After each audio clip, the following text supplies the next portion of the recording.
పెద్దలు మన ప్రియతమ ముఖ్యమంత్రి రేవంత్ రెడ్డి గారి చేతుల మీదుగా తెలంగాణ తల్లి విగ్రహ ప్రతిష్టకి ఈరోజు శంకుస్థాపన చేసుకున్న సందర్భంగా వారికి మనస్ఫూర్తిగా మా ఆర్ఎన్బి శాఖ తరఫున ఒక మంచి ప్లేస్లో తెలంగాణ ప్రజలకు మంచి పరిపాలన అందించే సెక్రటేరియట్ నుంచి ఇక్కడ తెలంగాణ తల్లి విగ్రహం పెట్టడం వారి ఆలోచన విధానానికి మన ముఖ్యమంత్రి గారి ఆలోచన విధానానికి ఇది ఒక నిదర్శనం.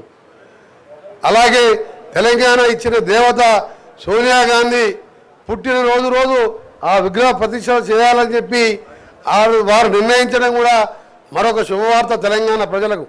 సోనియా గాంధీ గారు లేకుంటే తెలంగాణ ఇప్పుడు కాదు ఇంకా 50 ఏళ్ళకైనా రాదని అందరికీ తెలుసు.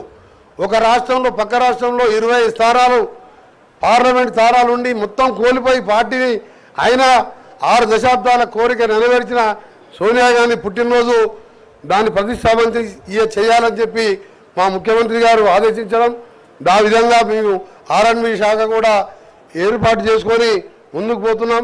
తెలంగాణ ప్రజలందరూ రేవంత్ రెడ్డి గారి నాయకత్వంలో ఇప్పటికే నిరుద్యోగులు ప్రభుత్వ ఉద్యోగులు ఫిలప్ చేస్తూ నిరుద్యోగులకు స్కిల్ యూనివర్సిటీ కట్టుకుంటూ ఒకవైపు దేశాన్ని ఆ రోజుల్లో ముందుకు తీసుకెళ్లిన పక్కకే రాజీవ్ గాంధీ విగ్రహాన్ని కూడా ఏర్పాటు చేయాలని దాన్ని కూడా మనం అన్ని కార్యక్రమాలు చేసుకున్నాం.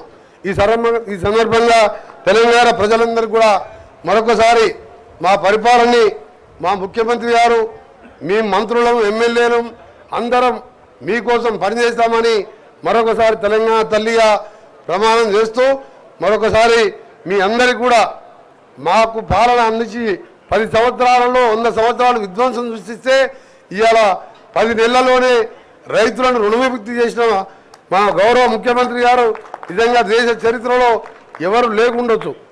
అలాంటి కార్యక్రమాలు చేస్తున్న ఈ ప్రభుత్వాన్ని ఆశీర్వదించాలని ఇప్పుడు గౌరవ ముఖ్యమంత్రి గారిని మాట్లాడవలసిందిగా విజ్ఞప్తి చేస్తున్నాం.